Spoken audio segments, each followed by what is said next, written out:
Welcome to the Brian Buffini Show, where we explore the mindsets, motivation, and methodologies of success. My name is David Lally. I'm the producer of the show, and I know we may be in challenging times, but that's just why we've been working on shows to keep us upbeat and focused on the good stuff. Let's listen in. Well, the top of the morning to you, and welcome to the Brian Buffini Show. I have a great guest on our program today, a real mover and shaker, and his name is Ken Trepeta, and Ken is the president and executive director of RESPRO. When I was selling real estate, I didn't even know or hadn't even heard of RESPRO, but I sure do know it today, and our goal today is bringing Ken in here so that you'll have a much better understanding of exactly who and what RESPRO is. So Ken's been with the National Association of Realtors. He was there as the liaison to large firms, as a director from 2007 to 2015, and prior to that was a vice president with JP Morgan Chase. And prior to that, God bless him, he was a lawyer for a congressman. So, he's been there, done that. Grew up in New York, living in Maryland, and it's our great honor to have you on the show today. Ken, thanks for joining us. Thank you so much, Brian. I'm really glad to be here. Let's dive in at the beginning here. The invisible hand is what I call RESPRO. You guys are everywhere, you do everything, but most agents actually don't really know that much about RESPRO. So give us the Reader's Digest version a little bit today of exactly who and what RESPRO is and does. Basically, we're the source for one-stop shopping in real estate, to give consumers that option. And the best way to describe RESPRO is to start naming some of our members. I mean, basically, our members are all the big players in the settlement services industry: Realogy, Remax, Fidelity, Douglas Elliman Real Estate. We have Howard Hanna Real Estate. We have about 150 companies that basically represent more than 500,000 real estate agents with their brands, hundreds of thousands of people in the title and mortgage industry, and other folks doing settlement service transactions. We did a survey a couple of years ago of our members and asked them how many transactions they did each year, and the number in the U.S., the number came back over 7 million. Well, there was only 5 million real estate transactions that year. So I always say our members seem to have a hand in everyone's transaction, whether it's title, right, mortgage, or multiple touches. So that's really who RESPRO is. We've been around for 27 years, still going strong, trying to improve, trying to be the guide for doing one-stop shopping right in the real estate industry. Explain the one-stop shopping experience if I'm a consumer real estate or if I'm a real estate agent. How does the one-stop shopping work? From a real estate agent's perspective, I've always described it this way. It's the idea that you want to at least be able, because consumers want this option to get all of their services or most of their services through one entity that is affiliated, usually with their real estate agent, but not always. A lot of times it's the mortgage person. So that you don't have to go around and shop around for things. You don't have to spend 8 hours learning about title insurance. Basically all the elements of the transaction, and we've done consumer surveys for 20 years. Consumers want this choice. They don't always use it, but they want this option because they feel it saves them time, it saves them hassle. Sometimes it saves them money, but that's not even necessarily their priority. It just makes the most complicated transaction easier for folks. And so that's what our members try to offer, and they try to offer to their real estate agents and, of course, their customers. And what's your role in regards to RESPRO? What are you trying to do as you advocate? How does it work for you? So we do a couple of things. First of all, we are really strong on compliance. Basically, these affiliated business arrangements or the ability to offer one-stop shopping comes out of the Real Estate Settlement Procedures Act. So we advocate to keep those options open, but we also have annual seminars and compliance seminars in order to make sure folks follow the rules. Because the big thing about RESPA is there's two things. One, it governs the transaction, at least at the federal level. And the other part of it is that it makes illegal kickbacks and payments for referrals and things like that. We're heavy on the compliance end. We're heavy on doing these affiliated businesses right and also making sure that consumers are protected. So that's RESPRO's main role. And we do this at the state level as well. For sure. It's the old, you need us on that wall, you want us on that wall type deal, right? And then we know that the RESPA laws and a lot of things change from time to time. Insurance commissioners come in and out, and things tighten up all the time, and the rules of the game change all the time. Isn't that true? Right, exactly. So one of the things that's fantastic right now is that people, again, it's not on the nightly news, you won't see it on CNN, but people are doing real estate deals. People are getting deals done, and you guys have your finger on the pulse. What is some of the feedback you're hearing from some of your members and clients that are sharing how they're getting deals done and actually closing transactions in the middle of this pandemic? It really is amazing, and I'm going to share something here that is not in my bio. So my mother is a mortgage banker. My stepfather was a builder contractor. Both of them were realtors, and my sister is a realtor currently. And my mother is doing deals. She's 71 years old. She's still doing deals from her living room in Long Island, New York, one of the hardest hit areas. My sister just got a listing the other day, and she's setting up virtual tours and things like that. You know, there are impediments to getting deals done, but even in the hardest hit areas, people are coming through.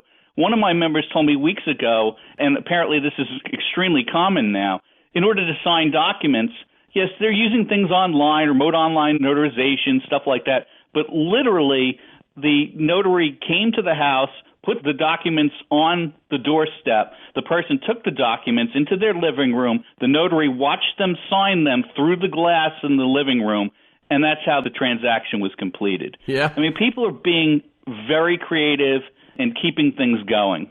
I just closed a commercial transaction on one of my buildings. We have in-house counsel at Buffini and Company, and we have a guy named Peg Sellover who's our notary. And Peg had to notarize the settlement documents for me. And we met in the parking lot of our headquarters. It looked like a drug deal. You know, she drove up and parked on one side of the parking lot. I parked on the other. She came out, she put the papers on top of the hood of the car. I got out of the car, signed the papers. You know, the bottom line is people are resourceful, people are entrepreneurial, and people are getting the deal done. And there's some inefficient ways we're using that are going to be replaced more and more by more efficient ways. But I think one of the things that's encouraging is, you know, the American spirit, it can't be held down, and it's always reflected in real estate. And, you know, we're having a lot of clients doing business, getting deals done, and there's things you have to do, right? There's a way to clean the house now for showing. There's people who are writing offers subject to a physical inspection of the property once they have the property under contract. You know, I love the fact, like, it just fires me up. I got to get your mom's name. I'm going to write her a note. I love 71-year-old little gal in Long Island, you know, in a hot spot for the virus, and she's still out there getting it done as a realtor. You know, that gets me going. I got to be honest. It makes me want to do push-ups in the corner. Right. It really is amazing. And like I said, they're overcoming hurdles, but they're getting things done. And, you know, part of it is, too, real estate transactions can be done more quickly than ever, but they still take some time. So there's a lot of foundation you can lay, even in an area that is, you know, essentially shut down in terms of getting people interested in properties. You know, even if you can't show them in person. I mean, you can close deals without doing things in person, but if somebody still wants to see a place, well, you can do, you know, 90% of the deal and then have them take their look and close it after that. But there's a lot that people can do. There's a lot of things that people are doing. So it is encouraging. You know, I told my members, we had a call with all my members. We have a weekly call to check in. And the pending home sales came out last week, and they were the worst since 2011. And I said, that's good news. They're not the worst ever. Because 2011 wasn't a great year, but it wasn't the worst year. So if we're on a track for something like that, then I think we're in a good position. Yeah, we just interviewed Dr. Yoon here this week, and he was projecting only a 10 to 15% drop-off on the whole year. You know, we see some draconian things. Zillow came out yesterday and said there's going to be a 60% drop-off in sales. There's another young, hot economist out there making the waves, and he's saying 50%. And when I challenged him on his data, he was getting his data from northern Italy and San Francisco City. It's like doing a projection on the whole country on Manhattan. What I've been telling people is we're all in the same storm, but not everybody's in the same boat. I'm here in San Diego. We have 3.3 million people in the county, and we've had 150 deaths. Orange County, California, has 3.2 million people. They've had 60 deaths. So things are different in different parts of the country. Things are changing and so on and so forth. A question I have for you is on technology. What kind of technologies are you hearing that people are using to make things go a little smoother and quicker? Look, I'm kind of old-fashioned myself. So I always felt like things like virtual tours were kind of cute from my perspective, but you really wanted to see things in person and things like that. But I think the virtual tour is definitely taking off. I mean, I told you before, my sister's setting up one on her new listing, That's really taking off. The remote notarizations, it's kind of funny because it's always been, in some jurisdictions, relatively easy to do a deal. I worked at the mortgage bank in New York in the 90s with my mom, and one of the jobs I had was dealing with the closing. And the New York closing routinely would have 3 or 4 lawyers in the room, all the parties, someone from the bank. I mean, I always said it was almost like a wedding, and that you had all these people there. To witness this going on. When I bought my house in Maryland, it was my realtor, the seller's realtor, and the closing agent. And the seller's realtor had their power of attorney. So that was in 2007. So it's always been, in many jurisdictions, possible to minimize, how many people are at the closing table to do these things. So I think we're seeing that accelerate to a degree. People are really assessing, who really needs to be here for this? What really needs to be done that way? In California, we're an escrow state, and more than half the market is, and there is no closing meeting. There's no attorney. Everything just happens. It's kind of like in California, it's actually anticlimactic. The realtor gets to call and say, hey, congratulations, you're recorded. But there's no sense of pomp and circumstance. So this has been coming for a while. We have seen some deals ourselves where we're looking at, obviously people are using e-signatures a lot. About 83% of realtors are using e-signatures. The virtual tours is right now about 58%. And again, a virtual tour is great. I tell my kids, you don't want to find your partner for life and make a decision online. The same for a house, It's okay to check things out, but at the end of the day, when it gets down to serious business, people are going to want to see a house. It's different. It's not like a restaurant. It's not a high traffic area. There's things that we're able to do. There's hospital grade cleanings that people are doing now as realtors. They're finding connections. They leave a little table outside. Here's a cover for your shoes. Here's some gloves, and here's a mask. And then they leave everything open, right? And everything's wide open. All the doors are open. All the cabinets are open. We actually put together a little resource on how to stage a house in the current environment. So there's just lots of ways of getting it done. And again, we know that different states are opening up in different ways right now. And like I said, I think real estate was last into this. I think we're going to be first out of this, and we'll see that happening. One of the things you're looking at, you've been looking at the real estate business for a long time, like myself. I was interviewed yesterday. I said, this is the 4th major one I've seen in 35 years. I've been through a few of these before, different times and different places. From your perspective, you've been at this a long time. We have a bunch of real estate agents listening today. We also have thousands of consumers who tune into this program. What advice would you be giving people as far as the bigger picture, long-term view of housing and the value of housing?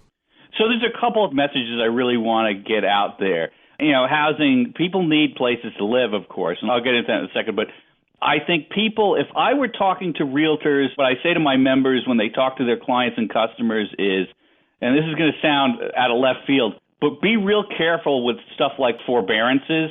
We've heard about, the government's telling us that you don't have to pay your mortgage, and it's true if you have Fannie, Freddie, FHA mortgages, and it won't ding your credit, but it may make it more difficult to get another mortgage later. And so what I'm telling people is if you have a client or customer that is in a situation where they can't pay their mortgage, truly need to use forbearance, then do it. But don't do it to game the system or to try to save money for something else, because it may have repercussions later. And so I'm just saying to folks, be real careful about forbearances and only use it when absolutely necessary. So that's sort of my big advice point. And I've actually gotten feedback from members where somebody used a forbearance basically to just save up some money, and they're in the process of buying a second home, and it affected that deal. And it's not clear whether the second home deal is going to go through now. And they didn't need to do it, but they were doing it, to save money, or they were going to buy something for the new home or whatever. And so just be real careful with that, folks. Use it if you need it, but don't use it if you don't need it. Right. I mean, Ronald Reagan, the famous 10 words, I'm from the government and I'm here to help. I think they've done the best they can, and you're on Capitol Hill a lot, and they've tried to do the best they can. They shut the economy down, so they try to help with the CARES Act and did a lot of things. But as we know, you're shooting with a shotgun and not a rifle, and we've seen abuses of the Lakers and Harvard going for CARES Act, and the local restaurant maybe being able to get the money. And so sometimes people think, oh man, this is, the first time really for American consciousness. Growing up in Ireland, I talk to home all the time. I was talking to Ireland this morning. My family's still back there. And their expectation is the government's going to help them. Their expectation is the government's going to take care of them. The expectation is the government's going to do whatever here, and here, and the expectation is the taxes will be 78%. The dynamic here is Americans are almost waking up to the fact that, hey, there's stuff the government offers, but there's nothing free. There's nothing free. These trillions of dollars, it's not free. The dollar's strong right now, but eventually, you pump $6 trillion into the system. That money's coming from somewhere, and things have to be affected. And eventually, we may have to deal with some inflation or other issues or the devaluations and things like that. So I just think, like you're saying, forbearance is there. It is an option. We had Dr. Ben Carson on here, Secretary Hood, on our podcast. And again, it's great that they're doing it, but there's consequences. Like there's consequences for people right now. Some of the politicians arranged a Don't Pay Your Rent coalition. Well, there's consequences to that, because when you don't pay your rent, the owner of the building doesn't have an unlimited supply and they have to pay a mortgage. Something's going to happen somewhere. And so eventually there's things through this period of time. I think people who are genuine need get the help, like you said. But if you're trying to job the system, just so you know, the system's going to job you. It's going to come back to bite you. Well, right. And that's my concern, too, is that, people, like I said, there's potential consequences for this. I think, I know you talked to Lawrence Yun from NAR, and I go way back. I have tremendous respect for Lawrence. I think, he probably talked about a V-shaped recovery and things like that. And I think that's true. I think if we weather this storm, I think demand will just get shifted. We didn't have a spring buying season like we normally had. We were set for an awesome one, I think. Right. And it's been put off. Yeah. I think if the economy comes roaring back, people will feel that confidence and we'll just move on from there. So we got to weather this storm. As you said, it's different in different parts of the country. Some places are not that impacted, but, a lot of places are. So we weather this storm, we come back strong. The reason for my advice is, don't do anything that when it's time to take advantage of the growing economy and then you find out that you can't get a mortgage because you did this forbearance thing and you've got to pay it all back and then wait 12 months or whatever it is.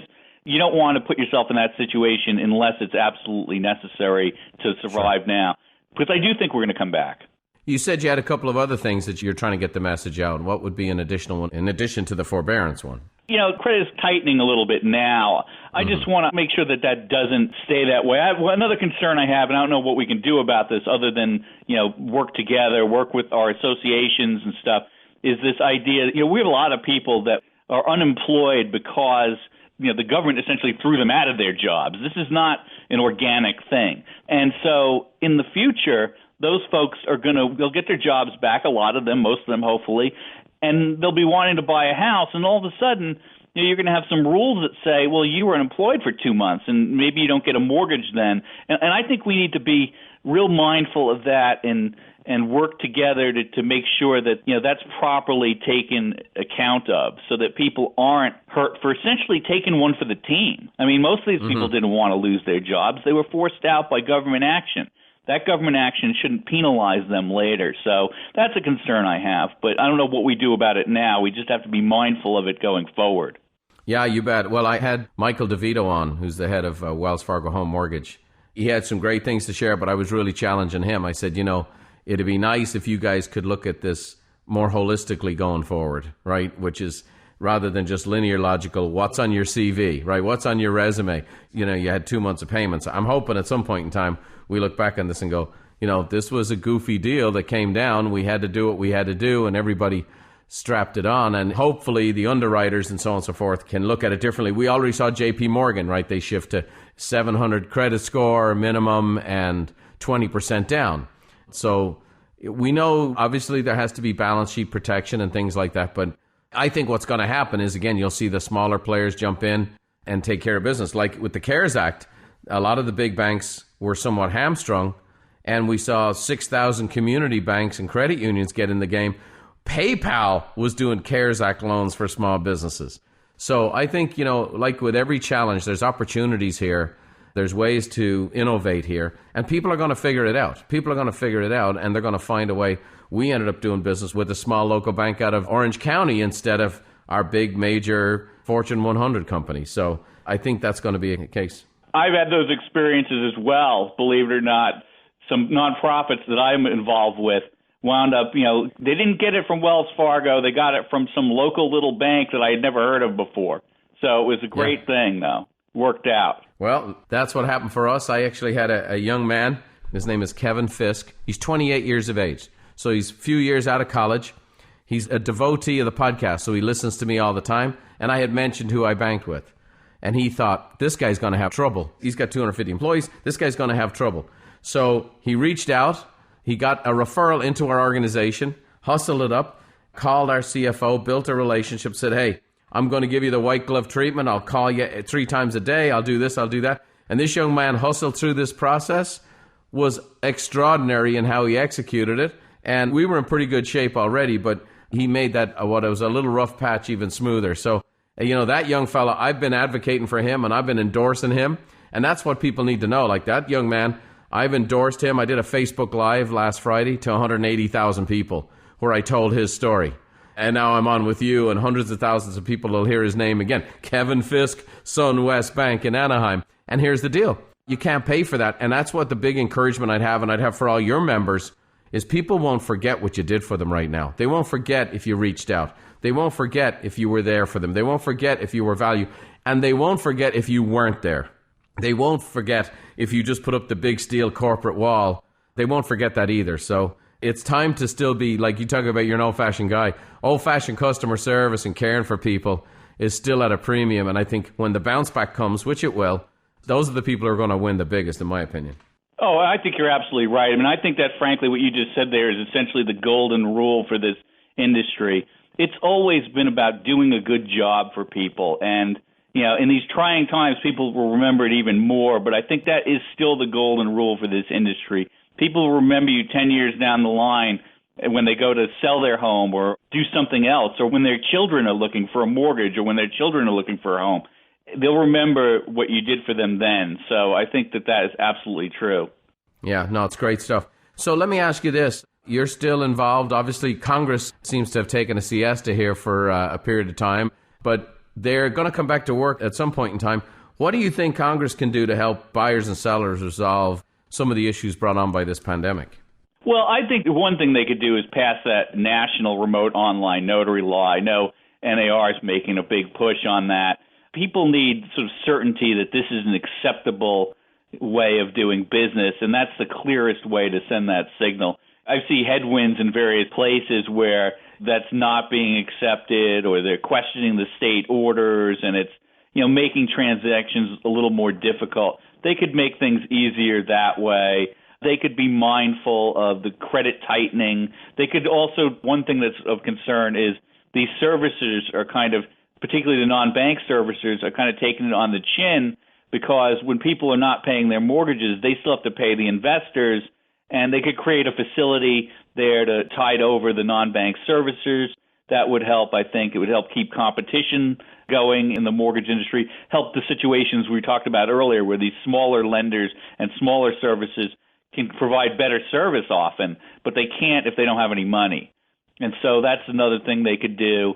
I mean, people talk about tax cuts and things like that. I mean, there's all kinds of things that can be done fiscally, but I feel like they've thrown a lot of money at this already, and people are not ready to spend money right now. They've thrown the money at it, but it's not being spent because nothing's open. Right. For me, I mean, I talk with Lawrence and talking about recovery. I mean, I'm looking at the data and also looking at the 22,000 members we represent. It looks to me like this is going to come back in chunks. It might have a V shape to it, but it's going to be kind of chunked in that regard, right? I mean, I have friends that own restaurants. They're working off a 10% margin. And they go, okay, I had 150 seats, and now they want me to go down to 40. Waiters, waitresses, busboys, dishwashers, food prep. Some of them are like, it's not worth my while to open this thing back up. I can't make money at 25% occupancy. So there's going to be some things that are challenging like that. And then there's other businesses that are ready to go back now. Our businesses operate in full tilt in mostly, working from home. We have 230 plus people working from home. So I think it's going to come back in chunks. It's going to create some kind of momentum that way. I do believe there's a ton of pent-up demand, and I think once people get used to it, the people are ready to spend some money and invest and do some things and, get out of their houses, and get going. So from your perspective, as you look at it, how are you preparing your members for the bounce back? How do you actually think it's going to play itself out? Frankly, I think this industry, it will be in the forefront because I think we're going to still have low interest rates. That's going to be part of the equation. I'm hopeful that credit restrictions that we're seeing, like the ones you described earlier, they'll go back more to normal, and people will be itching to get on with their lives. And I feel for the restaurant folks and the airlines and, a lot of these businesses, even hotels and conferences. Our conference was supposed to be in Phoenix next month, and we're going virtual. And we told them we'll try to be back there next spring, but you just can't put 150, 200 people together in a room. And, that's a problem going forward. But I think as far as, people getting back to work in other jobs, retail, as long as people, keep their distance and use the safety precautions, that'll come back. And I think real estate, all those things you talked about earlier, wearing the booties, maybe you wear a mask. Maybe you start with the virtual tour and you only go see houses that after the virtual tour, you're really interested in.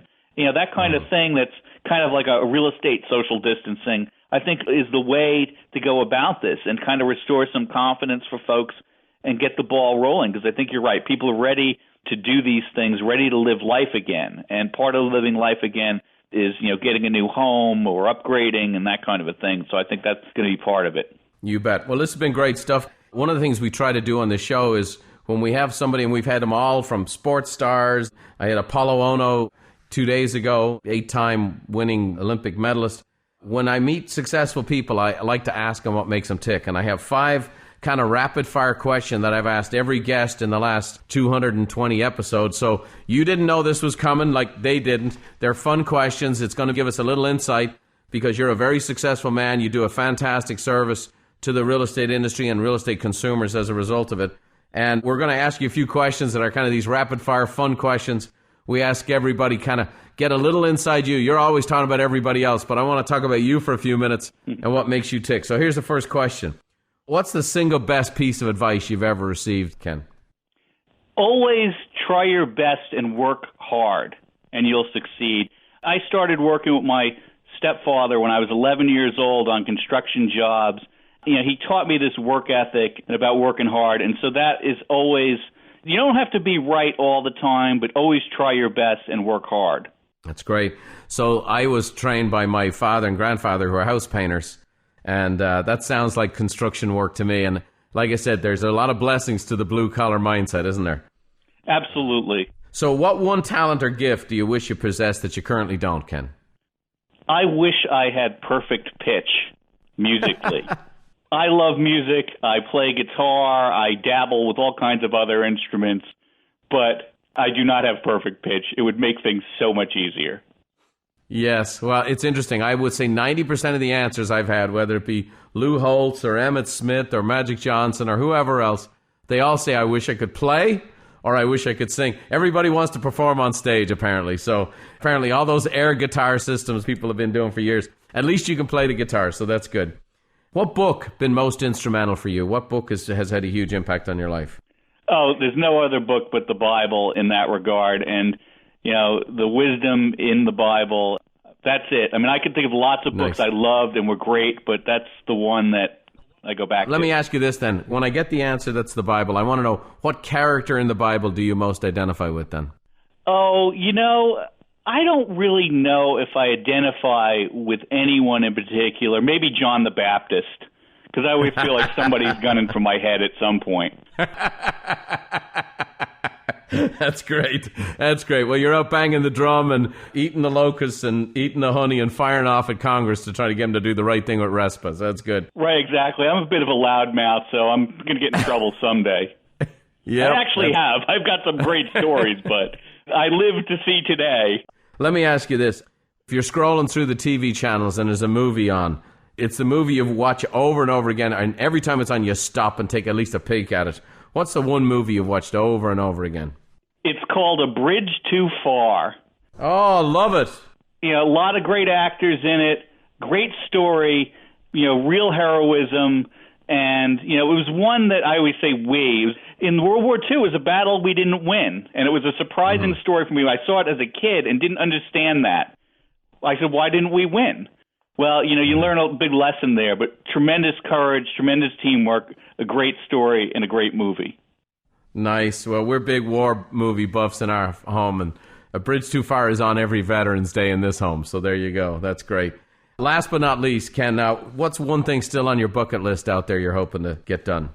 I want to go fly fishing in Montana. I've dabbled in fly fishing before. Obviously, I grew up in the Northeast and everything. I had a chance a few years back, and circumstances got in the way of it, but I'm hoping to get to do that at some point. Well, don't be shocked when an email comes in from this particular podcast, because we have a lot of people all over the place. And I guarantee you we have people in the real estate space up in Montana who want to set up a tour for you to get you going. And take John the Baptist fly fishing in Montana sounds pretty cool to me. Yeah, I would definitely enjoy that. That's great. Well, Ken, listen, we appreciate all you do. We appreciate what you do behind the scenes. You know, one of the things about this pandemic is a lot of the folks behind the scenes are all of a sudden being seen. Whether it be the guy that drives the truck and the person that runs the grocery stores, to the doctors and the nurses and whatever else. And for a lot of people in the real estate business and a lot of consumers in real estate, they've benefited from the work of RESPRO without really being that consciously aware. So we appreciate your leadership of that great organization and everything your members are doing to make the home ownership process better, more efficient, and available to more people. And once we get past this pandemic, my hope and prayer is more and more people get a chance to own homes. The average homeowner has over 44 times the net worth of the average renter. And being a homeowner and owning a home, there's just nothing like it. And, you know, here we are in the middle of a pandemic, and the one thing that the government mandated is people need to go home. And so people all of a sudden realize how important a home actually is. So we appreciate you and all your organization does to make home ownership such an important part of our life. So thanks for being our guest today. Thanks, Brian. Well, that was neat. Always great to bring somebody who's an influence in the marketplace to you guys. Ken Trepeta, he's a mover, he's a shaker, he's a character. He's John the Baptist who wants to go fly fishing and sing in perfect pitch. How great is that? I hope you enjoyed today's podcast. I hope you learned something, and I hope you understand that there's an awful lot goes on behind the scenes to make this all work with regards to this wonderful world of real estate. So continue to keep serving your customers, continue to be a blessing in the marketplace. And for all of you who are out there who are not in the real estate business, I hope you appreciate everything it takes to make that home come alive for you and give you the gift of home ownership. If ever you're in need of a great real estate profession, you reach out to me at the Brian Buffini Show, and you need a great real estate professional, I'll find one for you. We have the best of the best. We have the Navy SEALs of real estate who also have great hearts to care and serve. So thanks for joining me today. I'll leave you with a little Irish blessing today, as I always do. May the roads rise up to meet you, and may the wind always be at your back. May the rain fall soft upon your fields and the sunshine warm upon your face. And until we meet again, may God hold you in the hollow of his hand. We'll see you next time.